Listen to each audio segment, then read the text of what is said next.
nangura kwinjira mu buzima bugoye gato bugoye kuko butandukanye complètement n'ubuzima nari ndimo nari umustar Sugu Tishiwe ke Obama nari mfise ubuzima menyereye burimo kunyura umugi burimo style kwanza tugeza kwambara ari ibindi biguhinduye byose byari bishasha abantu uza kwicarana nabo nivyari vyoroshe nibuka ko ziragurutse dread zona zimaranye n'amezi 3 no mishengo narababwira ni makora kuri dread ndabivamo dread isi kintu nihutiye gukurako ndagarutse ico gihe nakiri agakiza nari ngiye gushira album ku isoko nari ngiye gushira album ku isoko Bukavu hama ndagarutse nshitse ngana ba mu kibenga lak hama nangura kwiyumvira ni gikinokora ninde mu pastori yomfasha kuko jewe mu nzu nari mfise icupa iri mu magufa y'abantu nari nakorewe n'umupfumu atakiriho iyo cupa yabwara uburozi bwiwe yambwira ko buza gufasha menyeka ariko kandi yari yambwiye ngo umuntu ayifata ko akayikora ko atayemerewe acapfa ajya plein evangile hama mu gitondo ndajayo mu gitondo ngiyeyo nibuka ko narenganye eglise navuga jewe bantu nitwobana kuko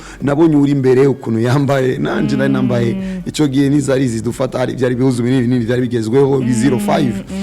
ndamuraba ndavuga no sinokwinjira ariko mbanda nije ndavuga ninabandanya naho ejo nivyo asubira kuniga kuko muri ryo joro rya mbere bidamuni vyaranize cyanda asubira muri eglise iyo niyo yabaye intango hama nangura kuba muri eglise ngira ubuntu ngira ikiganza ciza je nagise ikiganza ciza sinzi gituma ubuntu by'Imana iba yagutumye bari bazi nk'umustar baratanga urumva ko kuba witwa Sugu yakijijwe ninda tobimenya wasanga abantu benshi banyegera courage uzobandanya abo bantu baramereye ngomezi hari n'umudiakoni yitwa Diacre Guillaume yangendera kenshi gashoboka hari Mutama Apotre je nagenda iwe kenshi gashoboka rero ngira ubuntu hama Yesu niwe avuga ngo wababariwe vyinshi agira urukundo rwinshi mwibuke rero ko muri yosi ivya nagendeye mu bapfumu nagendeye mu by'abarozi nagendeye mu busambanyi nagendeye mu kaboregwe nagendeye mu bibi vyinshi nari meze nk'umuntu atabawe nari umuntu atabawe yahebewe vyinshi bibiri ivuga ngo cagira urukundo rwinshi ubwo rukundo rwinshi rero rusunika gusenga uko bitigeze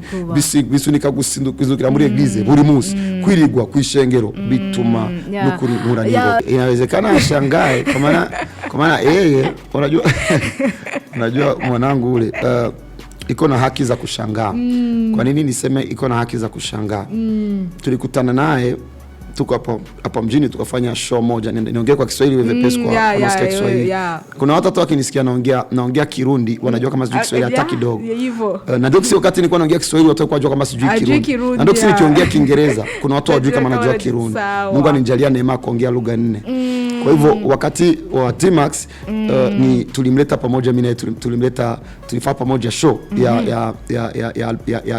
uzinduzi wa albamu yangu tukafanya pamoja show ya uzinduzi wa albamu yake tukamweta 20% tulikuwa pamoja naye tukasafiri naye South Africa kwa hivyo kuna wakati watu walituona tuko pamoja na katika kuwa pamoja tulichangia vingi tulichangia bia tulichangia mpaka wanawake ilikuwa kama ghafla kuna hata nyimbo nilikuwa nafanya studios kutolewa mbaya kuliko nyimbo zote nilizoziimba maneno machafu labda Mungu amenilinda tu kwa hivyo hicho kipindi watu waelewe kwamba mimi sikuja napangilia kuokoka mimi nimejaliwa neema ya kuokoka kuna mtu anafikiria kwamba nimeingia mvitu mimi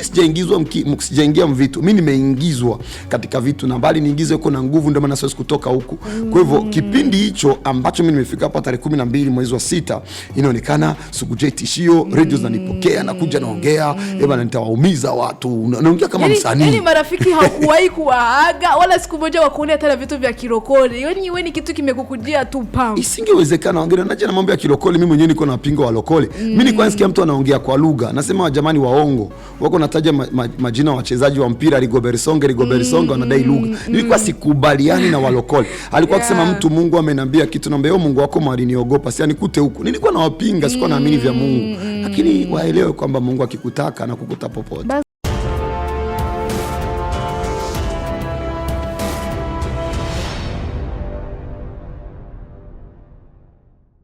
Yesi nkuko narimeje kubabwira yuko mukanya tuca twakira umutumire wacu na waza yashitse muri studio nkundira kwanza ndamuramutsa ndamuhanikade namahoro namahoro cyane Imana bamugisha Yesu ashimwe cyane ahimbazwe niba kuri icyubahiro iyi ntebe ihora yicara ko Kidumu ikicara ko Fariaz ikicara ko Double J ba D1 no munsi twakiriye umukozi w'Imana ariko kandi jewe nk'akabijya ku ncuro ya mbere kuva izina rihindurwa je ndaguha ikaze. murakoze kunyakira Imana ibamugisha. Ni Adijo duheruka ngira gukorana muri ikiri kiritire ubu yabaye indundi kiritire ubona kwanza ihinduka rimeze gute twarateye imbere bimeze gute marateye imbere ni byinshi biboneka byiza dekora ni nziza yerekwa ryaragutse igicapo ni ciza identite ni nziza ariko abantu barafyina n'Imana umuntu afasha ati naenda kumutumikia Mungu najira nta hantu name bakwemereye ati hajya ni uza gutora amahera hajya niyo biza kugenda gutya uno musi ndagiriwe bakwe ko twashoye no guhurira mu kiganiro menya nujya sugujeyi umusi yumvise ati Imana iramuhagurukije akore uno musi nka prophet Joshua Imana ntiyagurutse umuntu ubwa mbere ngo akore iyo umuntu ari mu vyaha Imana itumbereza umuntu mu buzima hama umwana amaze gushika mu nzu ni giki atemerewe iyo abaye umwana mwiza canke iyo umuvyeyi arafise umugambi ku mwana wiwe umwana agaca agenda akayangara abafise ivyo ari kumukoresha kuva kera ariko atari ko aramukoresha ico gihe kuko umwana yaba yatakaye ariko rero urumva ico gihe nari natakariye muri Sugujei ica mbere Imana ni yarije kumagurutsa ngo nkore yarije kunzana mu ruhongore mu rugo rw'abana b'Imana shitse mu rugo rw'abana b'Imana ibikurikira umuvyeyi akoresha umwana ivyo ashaka uyu munsi rero Imana ikirakoresha umwana wayo twaguha iminsi 3-4 umva ko yabicara akavuga ati uryaja nibijyanye n'urumva ko umwanya tuzova tubona gusa yabivuyemwo ngaha hagati utwibiye akabanga ni giki kigoye kwanza kwivavanura no kuzana irindi zina abantu bakwakire bushasha uvuze ikintu gikomeye kuko nico cyavuze ico gihe urumva nk'umuntu warunzi kera nk'umuntu wambonye kera ndirimba ivugo yari imwe aho yo Sugujei yo ni showbiz agomba ko abantu bamumenya ama aca sora indirimbo nshasha ngo nabandi barabikoze abandi babonye bibandanije ngo ivyo abakizwazo bishobora uyo yari umusani byo mukundira gute iryo jwisi ryo abantu gusa na shetani yavuga uko nyene ariko inyishu ryanje yabaye imwe yonyene sindabishobora n'ubu ndacashobozwa nimba Imana ishoboza zo bandanya ejo nigishije abantu ni igituma abantu benshi bananigwa kubera ko bakreya muri bo imwemu yo gusohoka mu higanwa ico bita disqualification umuntu akumva yuko Jesse ndabikwiriye iyo mwemu yo kwibaza ngo Jesse ndabishobora ni kubera ko umuntu aba yibaza ngo jewe ndabishoboye kuko nimba ari je iyindi je ikaza ashoboye kunanigwa ariko twebwe mu bwami bw'Imana nidushoboye turashobozwa kandi igikorwa cyose nkora ndabizi ko ari imbabazi zayo rero Bibiliya ivuga ngo imbabazi zayo mu gitabo cyo gucura intimba 3:23 ngo imbabazi zayo zamari nshasha buri munsi imbabazi z'Imana zimbera shasha buri munsi n'uyu mugoroba nashobora kuba nk'unanigwa beba nakavuga yananiwe ariko kubera ko imbabazi zayo amarishasha mu gitondo gaca nisanga mu zindi mbabazi nkakora ibikomeye ndumwe mu babonye cyane igikorwa cyawe ngene uri kuragikora bikiri kwa Sugujei muza murondera promotion dukora mugabo iyo twicaye cyane n'abaririmbyi mwagiye murakorana baricara bakavuga ati oya vraiment oya cyane nko kwa Timax barafro bakavuga ati ni cyahe cyaciye kimuhagurutsa wenyine aravuga ati mpaguruke nyene nkore ico badatahura avuga ati ibihe ajyama ariko arakora ibihe vyiza Imana yagiye kumwibuka kumukorera ivyiza aruko ayibutse mu gihe ubwa mbere ubuzima bw'ubwa mbere n'ubwubu butandukanye Imana yakubwiye iki kugira itangure kugufasha ica mbere Imana yaramaze gushiraho igituma yofasha abantu bose Bibiliya ivuga ngo shize imbere yawe urupfu n'ubugingo ni wowe uhitamo shize imbere yawe umugisha n'umuvumo ni wowe uhitamo niko bavuga muri Ancien Testament ubwo rero biri clair biratahuritse kwakira Yesu n'amahitamo kuko Yesu yarapfuye Yesu yarazutse ijambo riravuga ngo uwizera wese ntazopfa rubi rero umuntu niwe yanse kwakira iyo Mana abantu nibo birengagije iyo Mana kubaririmbyi abo twasangiye umwuga ico gihe abo twagendanye birumvikana ko bo babona byinshi bavuga uyu ubuzima afise uyu munsi sibwo yarafise kera ivyo babona bo nk'ubuzima bwo kugira amahera aranahera uravyumva bwo kugira cash bwo kugira imodoka bwo kugira amatere manini mu bisanzwe ivyo sivyo binini cyane vyatumye byotuma babona ahubwo babona ivyinyegeje uri muri jewe ahubwo nivyo babona ni incamake bigiye guseruka rero iyo bobona uwo yatumye ntabagwa yuko ari wa domine ubuzima bwanje bacabona ko nibinyene bita vyinshi nibito cyane bavuze abaririmbyi ejo nabonye Mukombozi yandika ikintu kubijanye n'abaririmbyi ko ngomba gufasha tuza kugishikako aravuga ngo aranzi kuva kera ngo nafise umutima wo gufasha abantu we yashinze naye avuga ngo umunsi yaje ubwa mbere ataramenyekana ngo naramwakiriye tukaja ahantu tukanasangira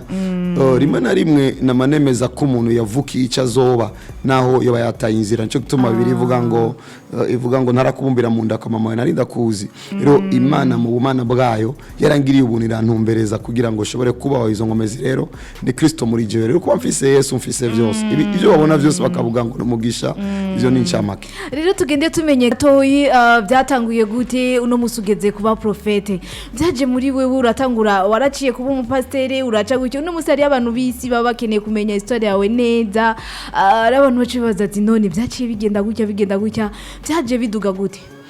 Icyambere isi nyane ntitahura ibaza ngo profete ni pete ariko winjiye mu ishengero profete ni gikogwa nkuko umuririmbyi ari gikogwa bibiri vuga mu gitabo c'abanyefeso igice ca 4:11 ngo wazutse yahaye bamwe niwe yabitanze ni Yesu Kristo bamwe abagira intumwa abandi abagira abavugishwa abandi abagira abavuga butumwa abandi abagira abungere abandi abagira abigisha ni Yesu agira umuntu rero umuntu ntashobora kuza kukubaza ngo vyagenze gute kugira ngo umukobwa it's a miracle nico wagizwe rero inkomezi zawe ziri he inkomezi zimatanye n'uwakikugize ariko rero kubera ko mu Burundi twatangure cyane muri monde pastoral ivigi pastori ivyo buvugishwa kubera ko ari bishasha umuntu yibaza ngo yabanje kuba umudiakoni acaraduga gato jewe icyambere nabanje kuba umuntu kuko byose byabandanije ndiho icyakabiri mba umukristo mba umuntu rero muzima kuko mvuze kuba umuntu ushibe kuvuga ngo nicyagiye mama yambyara nivyo ariko kandi Paul avuga ngo kera nta bantu twari turimo sigura ngo imbere ko dukizwa Bible nitwita abantu igerero cyambere nabanje kubaho nabanje coexista maze kubaho ibikurikira n'ukuri uri mu mana nigiki Imana itokora kumengo nibi navyo nyene cyari ncamake umuntu nyene yamaze kujayo kandi tumaze kubona byinshi amaze gukora ndetse nahageze no gufasha abaririmbyi burya buzima rero hahandi kugira ugwane uno munsi twebwe tukubone wewe nico kintu umuntu abashaka kumenya ati yarabisimbiye ko byagenze gutya uno munsi uyu muntu turiko turabona birumvikana n'urugendo rurerure ndakijijwe nakiriye Kristo Yesu sinzi ivyarivyo kuko narababwiye abantu ko je nakiriye Yesu inyuma yo kubona indoto muri iyo ndoto mbona mbyigwa ngo umupfumukazi yankorera imiti kuko nari ndamufise kera nari umusani ndamufise yuko yaramboshe ico gihe banyerese nk'impene iboshwe ku mugozi muri iyo ndoto nyene mbona ndi hagati mu bantu ndi kuri spectacle muri iyo spectacle mbona umengo na kimwe ko kigenda neza ubwo nyene haca mbona hafi yanje ari imbeba n'indi mbeba ku ruhande je ndi hagati ca mbona umucuraje zijya mbeba zirasibanganye nangiye kubwira abantu ngo Imana iguhinduriye ubuzima na yo gushira hasi ibaza niyo majambo ya mbere navuze mu ndoto yigiye nakizwa mvyutse ndavuga izi ndoto z'abaporoti zivuye ariko nsohotse ngiye nk'umuntu agiye muri toilette ngarutse nashikiye gufukama no kurira mvuga amajambo atatu ndatambabarira Yesu ndakwakiriye mwe muyera nyobora cyoza ibyo wabimenye gute nakuriye nkiri muto nari mu catholique nari umukorezi kuri Saint Augustin hama ngeze muri 6e primaire ndaheba gusenga complètement hamaza gukizwa maze kurongana diplome maze gukura haci imyaka myinshi ariko urumva ko umuntu yakuriye hiyo abona ivyo abayazi Yesu abazi ko data babarira Yesu niwe yakigwa muhimu yera niwe ayobora kuva ico gihe rero nangura kwinjira mu buzima bugoye gato bugoye kuko butandukanye complètement n'ubuzima nari ndimo nari umustar suguje tishyuye ke Obama nari mfise ubuzima menyereye burimo kunyura umugi burimo style kwanza tegeza kwambara ari ibindi biguhinduye byose byari bishasha abantu uza kwicarana nabo nivyari vyoroshe nibuka ko ziragurutse dread zo nazimaranye n'amezi 3 no mushengo narababwira ni makora kuri dread ndabivamo. Dread si ikintu nihutiye gukurako ndagarutse ico gihe nakiriye agakiza nari ngiye gushira album ku isoko nari ngiye gushira album ku isoko Bukavu hama ndagarutse nshitse ngana ba mu kibenga lac hama nangura kwiyumvira ni gikinokora ninde mu pastor yomfasha kuko jewe mu nzu nari mfise icupa iri mu magufa y'abantu nari nakoreye n'umupfumu atakiriho iyo cupa yabwa uburozi bwiwe yambwira ko buza gufasha menyekana ariko kandi yari yambwiye ngo umuntu ayifata ko akayikora ko atayemerewe acapfa rero ndagarutse nzizo principe zabo Yesu nawe nzi neza ubutumwa bubako na ubwoba bwamfashe nakijije kubera indoto nabonye amakuru ya Yesu nibuka nige nari ngira umwana muto muri catholique umva siskutaho ico ngomba kuvuga hama mu gitondo nibuka ko tukiri mu kibenga ndabaza petite sœur ninde umupastori uzi ko petite sœur yegeze gusengera mu ishengero kanaka acambwira ngo ngaho hepfo ari ishengero ryiza rya plein évangile hama mu gitondo ndajayo mu gitondo ngiyeyo nibuka ko narenganye église navuga jewe bantu nitwobana kuko nabonye uri imbere ukuntu yambaye nanje nari nambaye ico gihe nizari zidufata ari byari bihuzu binini byari bigezweho 05 ndamuraba ndavuga no sinokwinjira ariko mbanda nije ndavuga ninabandanya naho ejo nivyo asubira kuniga kuko muri ryo joro rya mbere bidamuni vyaranize ca ndasubira muri église iyo niyo yabaye intango hama nangura kuba muri église ngiriga ubuntu ngira ikiganza ciza je nagise ikiganza ciza sinzi gituma ubuntu by'Imana Imana iba yagutumye bari bazi nk'umustar baratanga urumva ko kuba witwa Suguje yakijijwe n'indato bimenya wasanga abantu benshi banyegera courage uzobandanya abo bantu baramereye ingomezi hari n'umudiakoni yitwa Diacre Guillaume yangendera kenshi gashoboka hari mutama apotre je nagenda iwe kenshi gashoboka rero ngiriga ubuntu hama Yesu niwe avuga ngo wababariwe byinshi agira urukundo rwinshi mwibuke rero ko muri yosi ivya nagendeye mu bapfumu nagendeye mu byabarozi nagendeye mu busambanyi nagendeye mu kaboregwe nagendeye mu bibi byinshi nari meze nk'umuntu atabawe nari umuntu atabawe yahebewe byinshi bibiri ivuga ngo cagira urukundo rwinshi ubwo rukundo rwinshi rero rusunika gusenga uko bitigeze bisunika gusindukizukira muri église buri munsi kwirigwa kwishengero bituma n'ukuri nkuraniro jindi umwe mu bashinga intaye cyane na cyane ndi kumwe n'abantu mwagendanye kenshi ni gake bavyemera jurazi ko muri ivyuzuye na mamba umu MC bamwe ati wewe mwavuganye na Suguje ndazi ko na Suguje atazi gituma mba ndi hajya n'Imana yabisunitse kwira ndabirabire hafi nze ndayibabwira ndababwira ati urumva ubu ndabona agenda gusenga akamara no uri kurabesha Imana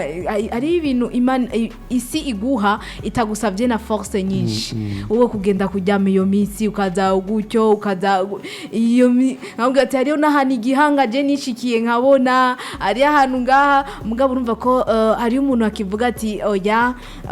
hari ukundi kuntu uwo twege twamenye tutibaza yuko izo nguvu yozigira hari uwo kubivanye n'ibikorwa twarimwo ukuntu twamubona izo nguvu eske we azikurahe ni mu gusenga ni igiki caciye kiguha uno munsi utandukanye kabisa na wa wundi twari tuzi rega aho nyene niyo bategerezwa kwizerera Imana kuko nivyaboneka na gato yuko nabo umuntu nk'uyu nivyo ari kwikekwa mamanje yari yarapfuye ponje yari yarapfuye ariko nivyo no kwikekwa nabo twavukana nivyo no kwikekwa gufata izo nguvu uhinduke izo nguvu abajama bose bahere izo nguvu rero ni Imana nizo nguvu umuntu atametriza kuko ninavuga ngo ni nguvu zanje mava niratira ivyo atamuntu numwe ashobora bibiri Paul avuga ngo dushobozwa vyose na Yesu aduingomezi izo nguvu ni Yesu adushoboza Yesu avuga ngo nzosaba data abahe uwundi mwitsa mwe yera dufasha nukuri vyogorana cyane ntabwiye ku explica ingomezi zanje kuko sinumva ko muri buno bwami hari ingomezi za Joshua muri buno bwami hari ingomezi za Kristo yaduwe mwe yera hama twebwe turabayoboke gusa bo baza mbega ni giki kigufasha narahisemo kuba umuyoboke kuko inguvu zo z'Imana zirekuriye abantu bose kubujyo nabo nyene bakijijwe ubu nibaze bitega ngo bazogira inguvu umuntu wese yagerageje kugira inguvu yarananiwe bino bintu ntivyoroshe uratogwa gusa bino ntivyoroshe nuko yemera akayoboka uri ko aramushoboza dufaso turemeza yuko Imana ikomeye kuruta abantu kandi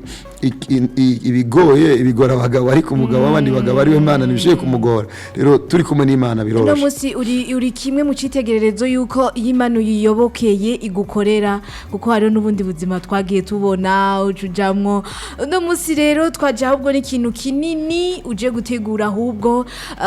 abakumenye abahezagiwe n'ibintu byawe baronke atari mu majambo gusa ahubwo utange n'agashimwe nibaze ko ari byo tuza kugaruka ko cyane mu mizi uno munsi uri kurategura ihiganwa rino higanwa ryo ryaje gute ati reka nci niyumvira ku basanzwe bafite impano Imana ingumugisha cyane ndanaryohewe umwanya tumaze tuko turavugana nayiko ndakuraba nanje nawe ari kurambaza kuko wambaza ibibazo ngaca nibuka kera ngavuga oh my god ndabizi ko ntariko gusananga inyishu ku bantu ariko ndiko ndanatanga inyishu ku muntu anzi kuva kera ndazi neza ku bibazo nabandikiye navuga ati no musi duha turi ndazi ko umuntu atariko arakurikirana turavuma tumurungikira ati ibibazo byose ufise kwa suje iro musura za kuba turi kumwe of course rero ibikorwa ndiko ndategura ibikorwa bisanzwe ari ibikorwa nkora mu bisanzwe igikorwa mfise ino ni kimwe cyonyene ni igikorwa cyo kuzana abantu benshi kuri Kristo Yesu ama Yesu rero yabwiye Petero ngo nzo kugira umurovyi w'abantu iyo mvise ijambo umurovyi uca wumva ko ari umuntu aza gukoresha strategy kuko urufi ni rusohoka mu mazi rudafite ico rukurikira rero umurovyi ategezwa kugira strategy je rero nakuze Imana yaramaye ubwenge bw'ama strategy ni nka Paulo inkomezi za Paulo cyo kimwe za Petero kuko Paulo yarafite ama strategy rero ivyo bumva vyose je objectif yanje ni imwe nuko abantu bakizwa alors nimba ngomba ko abantu bakizwa ni gikino ndiko ndakora kugira ngo abakijije bakomere rero mu bakijije rero abambere babonekana abakozi b'Imana ariko ari hana baririmbyi baboneka cyane kuruta n'abakozi b'Imana rero ni bwa buzima bwo kumva nimba dukeneye ko abandi baza mu gakiza bisaba ko abo babona bakijijwe bavuga ngo bararyohewe bariko barabaho canga ari kiciza ko kirababako nicyo tuma ndiko ndashigikira muziki bisiga ngo mu gushikira indirimbo ndiko ndashigikira abo bakijijwe kugira ngo nibasohoke mu gakiza ndiko ndashigikira abo bakijijwe bafite talent kugira ngo nibave ejo tubasanga bose muri karaoke ariko kandi ndiko ndakora igikorwa gituma utarakizwa nyotega gukizwa gituma utarakizwa niyumva ubutumwa byiza de toute façon umuntu wabwira ubutumwa byiza akumva amazina nk'aba Apollinaire yumva ko abo bantu batagowe tugwijije abantu bahimbaza Imana bamerewe neza nuva ko mbandanya mvuga ubutumwa objectif ni abantu bakizwa urumva ko uno munsi tuje kwitegura ku ncuro igira gatatu incuro ya mbere ya kabiri byagenze gute guhaguruka ni kimwe no kugira ico hagurukanye nikindi ku ncuro ya mbere wahagurukanye iki uretse ko uwo mwete wari ufise niyo vision wari uyifise urugendo ni rurerure cyane ego bikorane bitatu nivyo bibereye kuri stade nico gituma bifise impact kuva 2024 2025 2026 ariko ubundi bino bikorwa byahagurutse kuva muri 2017 ni bikorwa byahagurutse Imana imbwira ngo genda itariki indwi z'ukwezi kwindwi izoci ku munsi wanje udasanzwe kwisi genda vyakira ngukumengo ni ndoto kuko kenshi Imana ikiravuga nawe ubwigwa ari giyo wibaza yavuze canke ntiyavuze kuko rimwe na rimwe yemezwa neza ko yavuze n'ivyo wabonye naho buri siriko yavuze hama ndatangura wiriwe duhishije kubera ukanadusiguriya ako kantu si benshi bari bakazi Imana ikiravuga n'urundi rugezo urabona Imana ni mwemu Imana ivuga mu nzira zirenga amajana birivuga ngo Imana ivuga mu buryo ubu canke ubundi n'abantu batobibabara Imana yo ibandanye ivuga n'uburi kwiravuga ikibazo ni twebwe tutobibabara ariko nigiye yavuze rero ko yavuze mu nzira nyinshi indoto iyerekwa ijyo ryo mu mutima ijyo ryo mu vyumviro circonstance ko muri circonstance Imana iravuga alors mu ncamake mpejije kumva urumva ndavyumva ndavyakiriye ariko sinabona naho bija narindi down cyoge nari merewe nabi muri sanse zose ariko Imana nihamagara abakomeye ikomeza abo yahamagaye hama ndaza ndakora igikora cyambere gitega kiba kinini muri 2017 2018 yari mariage yanje le 7 ku itariki z'ukwezi kw'indwi 2019 twadutangiye eglise mu Ngagara ibera mu Ngagara quartier 7 2020 tuba benshi tugenda kwikora muri ozone diplomatique 2021 tugomba dukore muri quartier 2 ni vyabaye kubera icabaye muri quartier 2 tagomba gusubira koko dusubira ku vyiza kenshi 2022 dusubira muri ozone diplomatique 2023 dukorera mishengero mu Kinama 2024 igikorane tugitwara kuri stade muri ugo rugendo rero uko nakora ibikorane kubera ko uwo munsi uri special niho twagenda twinjiza mu bindi bintu tukavuga imbere ko dushikira igikorane reka habeho ibi nibi harabaye ama match ya football ama equipe nka 3-1 Eglise iratwara igikombe harabaye gutangura gushigikira abaririmbyi aciye aba rero uwa mbere yashigikiwe mu watsinzi hari Eden Banga ico gihe twatugitanga 700,000 na gitare ariko uwo munsi yaranezerewe arambwira ngo nibwo bwa mbere mbonye abonese trofe nki okay kuri twebwe ari umunezero gutera intege umuntu yako araduhezagira cyane n'indirimbo yiwe ahari Imana imugirire neza hama umwaka ukurikira 2020 yagira ikibazo turasimba ntitwasubiye kubikora 2024 ikitwara Yannick Ulta yatwaye moto abantu bose bavuga birakunda babonye moto iratanzwe muri gospel wari uhari babonye moto iratanzwe muri gospel baravuga final ibintu bitangiye kuba serious uruhande rwa gospel babibutse kandi abantu ntibabizi baza ngo ijya moto nayitanze kubera ko nanifise menshi ni igikico bamenyesha ko nafashe ideni mu kuyigura I tell you the truth shoka nareguze no kwideni ariko kameme ndabonye umuntu aranezerewe hanezerewe ndavuga okay ubwami buko burashigikirwa umwaka ukurikira ndavuga reka bino bintu bigira impact iza gutuma abantu bamenya ko bitari ibintu vy'idini bitari ibintu vya quartier ahubwo ni ibintu vyerekeye igihugu cyose n'umuntu wese ahimbaza Imana cyo tuvuga reka duhe umuririmbyi w'umusore cyangwa umugabo male umufemele na group niho twatanze amatrofe menshi muravyibuka aho Pastor Lopez Imana imugirire neza yatwaye ma best male aho haciye haba amakategori atandukanye bitandukanye n'ayandi manuze uno musi tubade yuko ahubwo bije ku rundi rwego aho tuje kubabwira ibiko birategurwa ubu mugabo imbere yuko ugira ico tubwiye ubona ko benshi bamaze kuba ariyo conference wagize ndagahende mugabo iki kintu wari wakivuze ubwa mbere yuko ari mudugu uzotanga ku yindi ncuro ugitanga imoto bisatanye isano rero gute yandagahende narijya jambo wari wavuze hariya cyambere cyo urumva ko inkomezi zo kubibandanya ariko ndavuga zayiko zirabandanya ubu rero turatanze imodoka ndashima Imana ko wibutse ko igihe twatanze moto twavuze ari umunsi tuzotanga imodoka ni nkuko nubundi ko ndavuga ngo ari umunsi tuzotanga inzu nizera ko abantu batangura kuvyemera neza ubu kuko igihe bumvise ko zotanga imodoka bumva ko ari indoto hama rero isano yandagahende Imana ishigwe hejuru nababwiye ko umurovyi ategezwa kugira strategy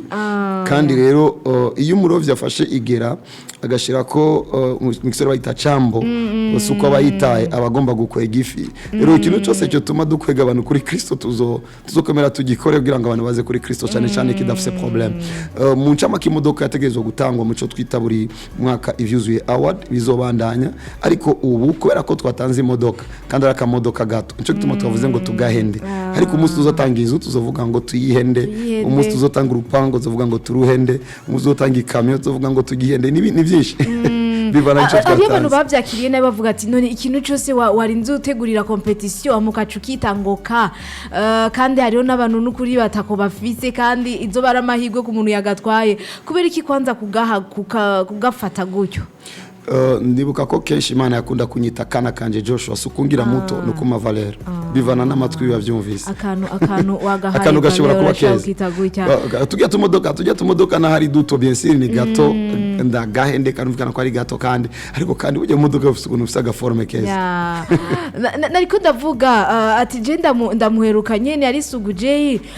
dukora cyane ikiganiro mu Giswahili byagenze gute kirundi kamera neza butumwa ukabuvuga neza donc wamengo ukiri muri bijya byo kuri mamengo Swahili niyo iza cyane harafashe ikigwa cyo kwiga ikirundi byaragize ndiye kwiga ikirundi ndakizi ariko nahagurutse mu ntango power niyo tagiha mu guhaguruka je nahagurutse ariko araba movement ikomeye cyane Tanzania umva nitwa Sugu J yari umuntu yitwa Sugu Tanzania igiswahili cyagize inkomezi kuri yo sense nahagurutse Tanzania ifite inkomezi urumva twaragurutse benshi tumva kumengo naho Tanzania twofata kuko niyo indirimbo zako ziravugwa twari influence bariko baragira wanajeshi Fariaz yarahari kuva kera wanajeshi yaje mu nyuma agent wa kera ico agent wa kera hariya imbere urumva ko na T-Max yabaye buronka amahirwe yo kugufatana nawe urugendo abone umengo uri umustar watari we ari byo ataragira no T-Max yari umustar igihe twahuye T-Max yari umustar T-Max yazananye izindi energy yazananye rap ifisi ngomezi kanaka Igiswahili mwari mukeneye iraza yaje acuzuje Igiswahili twavuga Igiswahili kidafisa accent kandi is a good rapper urabiswaza kuririmba so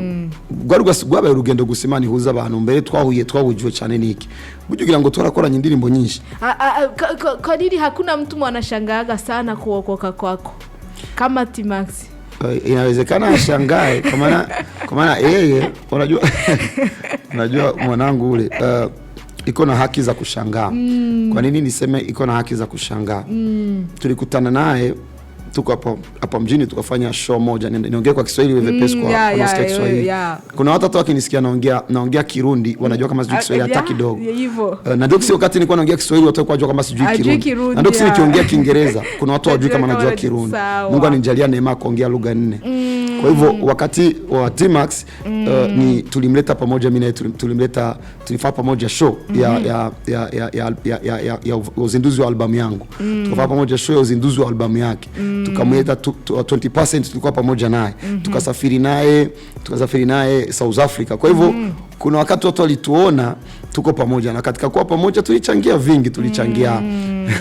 bia, tulichangia mpaka wanawake. Mpaka mwisho kukuona ni safari mnatoka South Africa.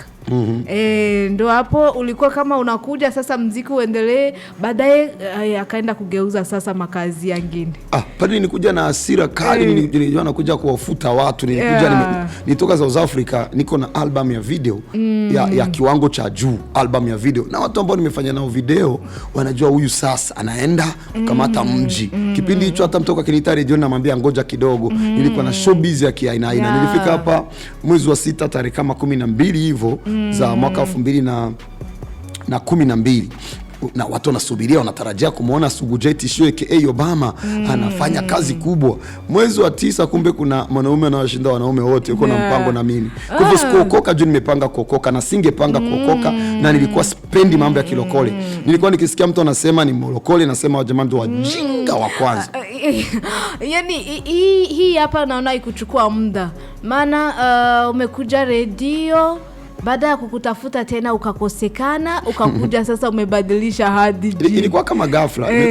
Kuna hata nyimbo nilikuwa nafanya studios kutolewa. Mbaya kuliko nyimbo zote nilizoziimba. Maneno machafu, labda Mungu amenilinda tu. Kwa hivyo hicho kipindi watu waelewe kwamba mimi sikuja napangilia kuokoka. Mimi nimejaliwa neema ya kuokoka. Kuna mtu anafikiria kwamba nimeingia mvitu. Mimi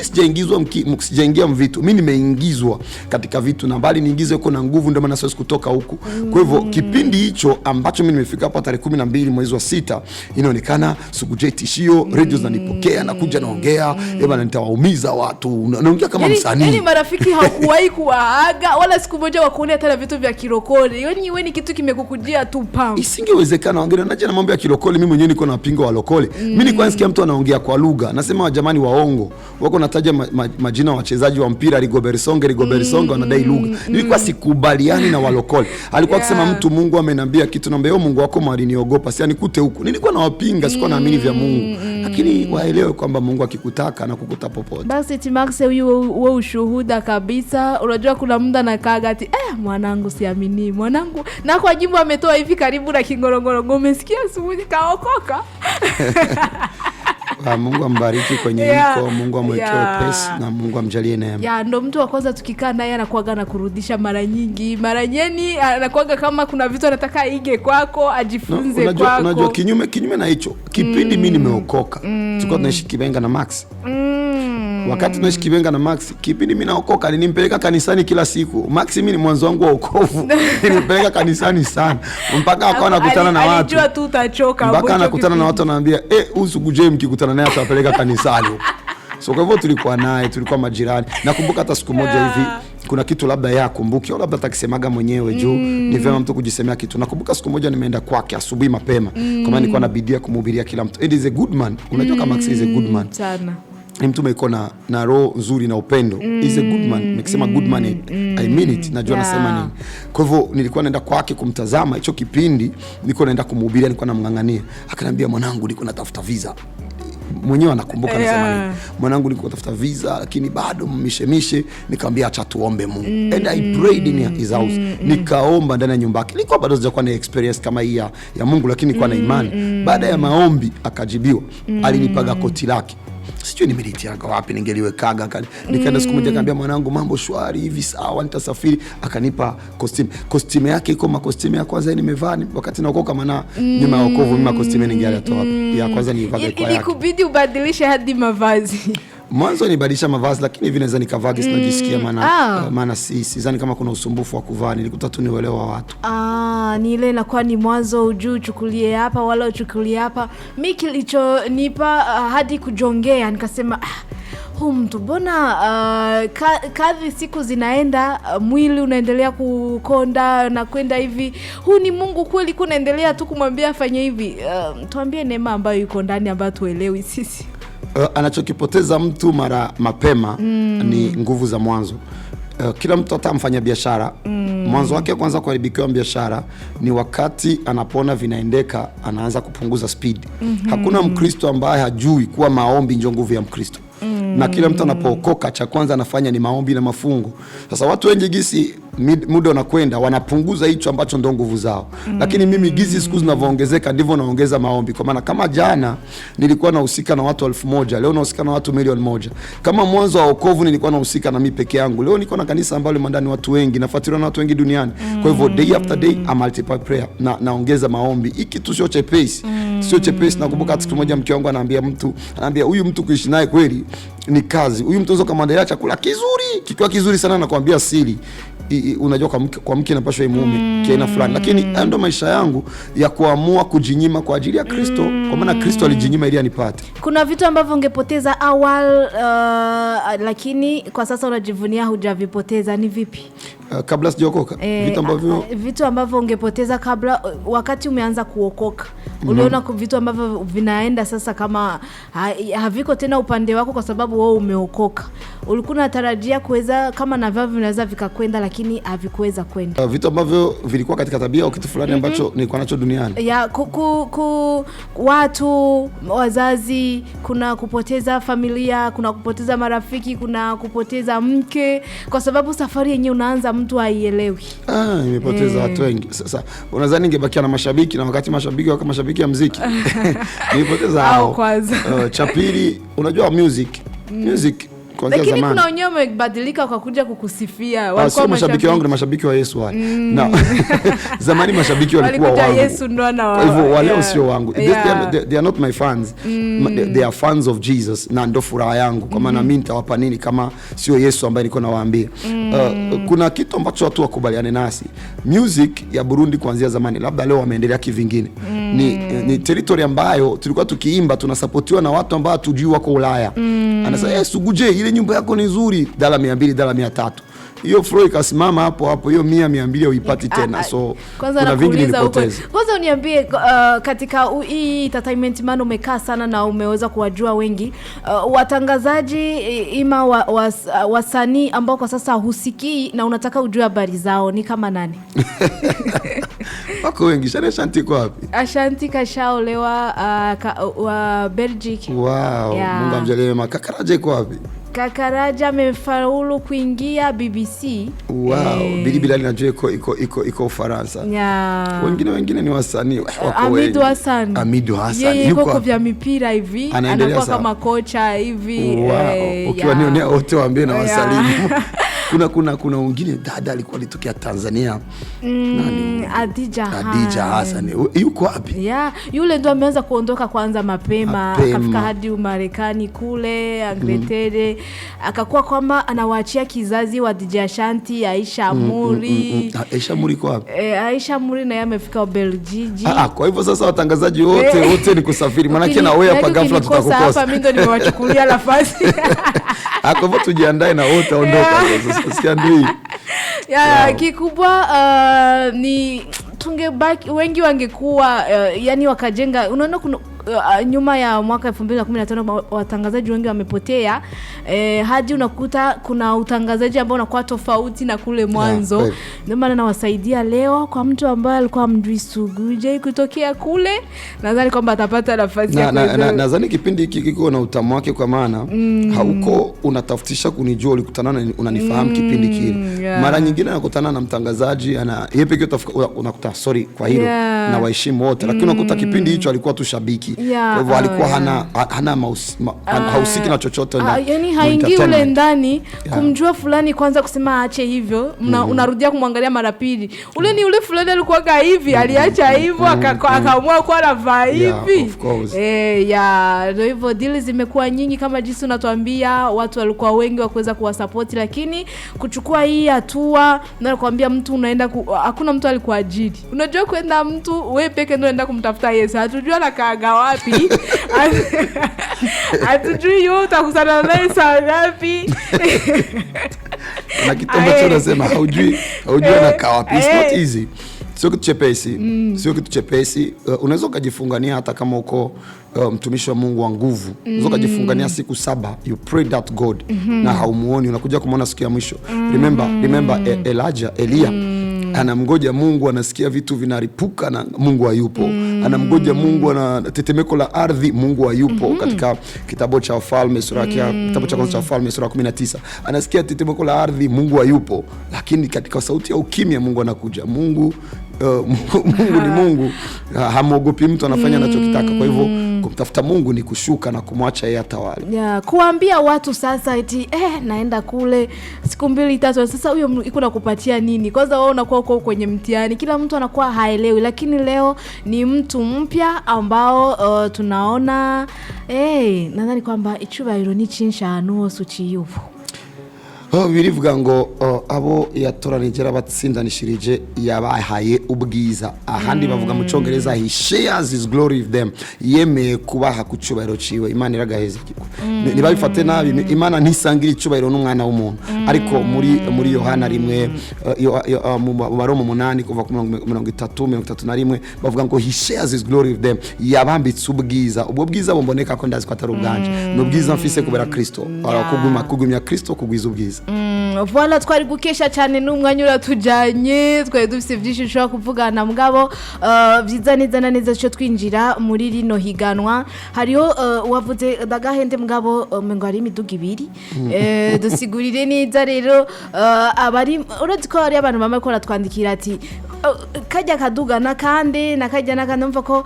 ari kuno Jen bandiko ndabisigura jewe mugabo no twagize amahirwe ko washitse ngaha abasanzwe bafite talanto yibashaka gutogwa abashaka guhabwa amahirwe abasitaye bamaze kumenyekana ivyongerekanye birenze umwaka uheze ubu bigiye kuvuya umwaka. Urazi gituma ndiko ndugurura kugira ngo ndabisoma aho vyanditse siko nabizi mu mutwe ariko oya nibike nagomba gusa ko abantu bavyumva bamenye ko ibintu biri mu rutonde vyanditswe bitari ko birakurikirana n'umuntu umwe ariko ari toute une organisation kuko ari abantu babona Joshua de toute façon birumvikana ko fusumanya muto ko biri bikorwa vyinshi fise ariko bino bikorwa biko bikora abantu batandukanye hariho Dagahende yabazwi twariyumviriye kubazwi ariko tuvuga nitwabandanya dufasha abazwi ni gikizuba tuko turakora mu kuzana abashasha umutima rero nuko abazwi bashigikirwa bategwa intege kuko uzwi n'umumenyekanishije yarazwi ahubwo uramuteye intege kugira ngo nabivemo ariko kandi utumiye n'abariko barakura batagira indoto yo kuja muri karaoke bagira indoto kuza kuririmbira Imana hama abatazwi nabo kabarakajyo kugira ngo bashobore guhaguruka. Rero ababazwi bizogenda gute? Ababazwi basanzwe bazwi ninde biroroshe kubamenya. Aro kibazo ni Dagahende.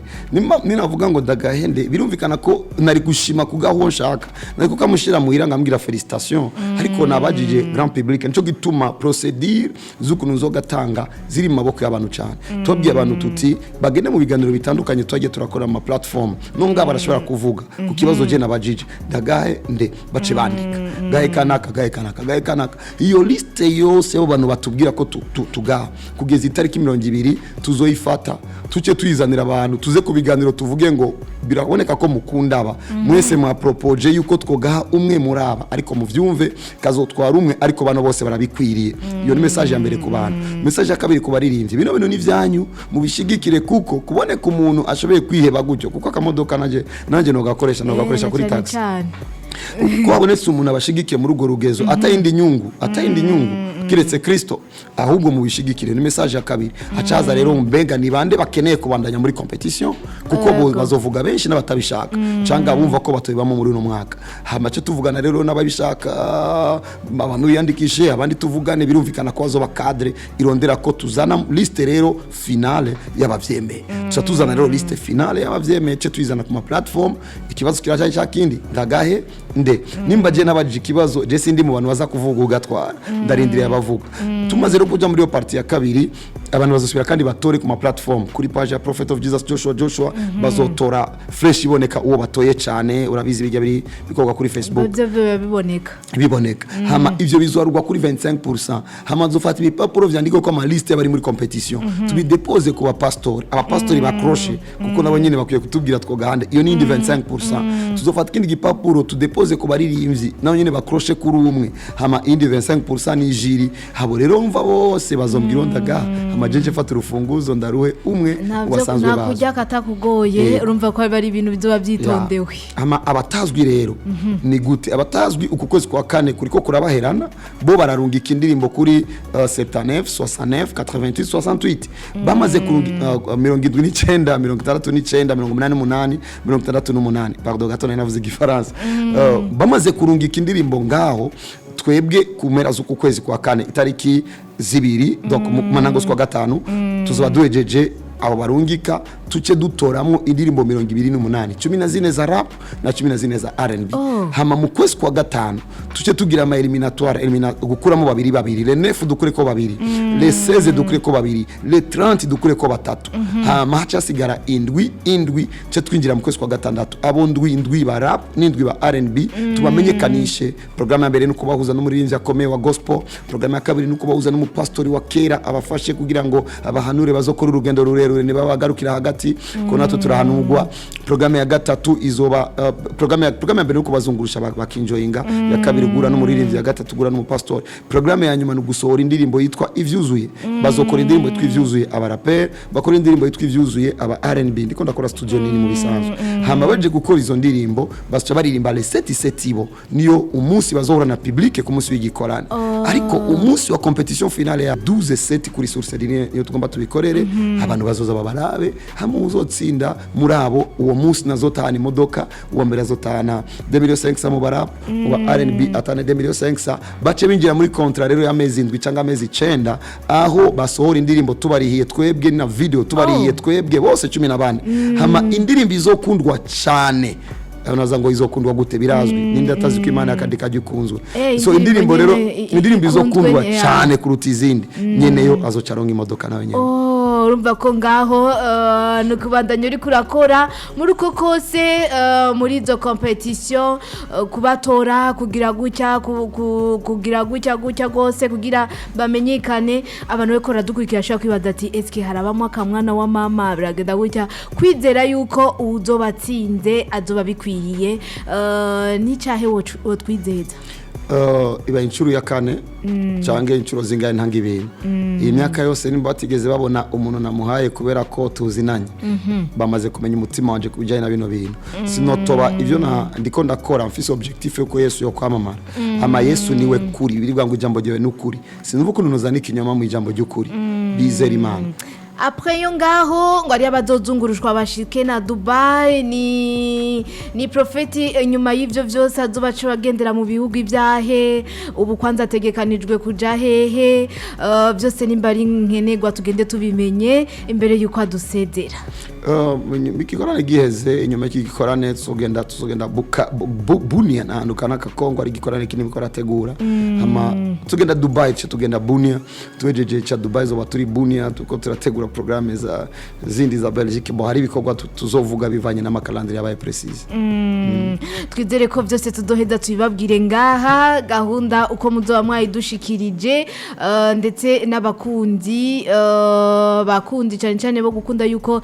impano z'u Burundi zigera kure umva ko uri umwe mu baje gufasha na cyane cyane ku ruhande rwa gospel bazi ko benshi bama bariko baraheba ati hariya ntibariko baradushigikira ari igihe umengo nta byo bitegurwa nka competition yaba kaboneka mu competition atajanye n'urusengero kubera babona yuko atazihari zijanye n'urusengero aziko ari abagiye mu bya premisique bakaja bagahura na primusi kubera babuze aho baja kuhiganirwa bijanye n'ibya gospel nyene bo abagiye birashoboka ko bagiye kuzindi mpamvu ariko ngomba nizeze abantu baririmba gospel uyu muryango wugurutse kubw'ubuntu bw'Imana nizo kugira wugagwa tugomba dushire uburyo bwose bushoboka muri gospel harimo kuzana studio nini cyane ya production turivuza kuzogira studio itigeze iboneka nga muri kino gihugu kandi tuko turabikorera ko kandi bizoba mu gihe kiri imbere rero abantu barimba gospel bakore hari igihe muzo kumva gusa umuntu wa gospel tumunugise gukora video Dubai ibintu bigiye kuba muri gospel by God grace kubw'ubuntu bw'Imana ni binini cyane kandi yadushoboje ivyo dushoboje kugeza uyu munsi kandi tubishoboye izo dushoboza niba na cyane competition itaraba tuzobanda turiko turababwira ukuntu bimeze akarozi ko ari mu kwezi kwindi biranashoboka kazogaruka kandi kugira dushobore kubinonosora neza byerekeranye na competition reka tugushimire cyane jewe ndabashimiye ikiganiro cyari cyiza ndabashimiye nafashwe neza muri byose ndabashimiye reka natwe tugushimire cyane dusubire kandi tuguhikaze twizera neza yuko ikindi gihe cyangwa ubunyene bugenda utubwica ugiye udusengeye icyambere mu mayekaze namambwira abantu buri munsi nimwantumira nje kuvuga Yesu aho muzoba muri yose nzoza naho byo nsaba gufata indege naho byo nsaba kunyika Imana izotumanyika soruka aho muzoba muri Imana ibamugisha data turagushimiye ko tugiriye ubuntu umuntu ni iki kugira ngo umuyumvire ko akano karavuga ariko bisaba ko umutwe uba uri mu mutekano turagushimiye kubw'umutekano w'umutwe no mu mutima izina ryawe rishigwe hejuru ko tugiriye ubuntu twaba twavuze amakuru yerekeye ubukuru bwawe turasenze ngo ubukuru bwawe bugende bunanize ikigize gikuru cyose mitima y'abantu dusengera igihugu ngo ikigirire neza dusengera radio ngo igirire neza dusengera umuntu wese yatwumvirije ngo umugirire neza Mana kwineza isumbi nabi reka uyu muntu uko azobandanya abona inabi yasibanganya yibuke ko twamagaye neza yawe cyane dusengera batarakumenya ngo kabakajyo ko kumenya kuko nahandi ari ubuzima bwiza kiretse muri wowe izina ryawe ribandanyira ishigwa hejuru ubu ni bihe byose mu izina rya Yesu Kristo amen kuri mwese mwadukurikiye ndabifuriza n'ibihe byiza reka tuje dusubire kandi mu kiganiro cyacu Indundi Hit Show ku munsi w'ejo ibindi biganiro bicanga kuri radio Indundi Kirtire birabandanya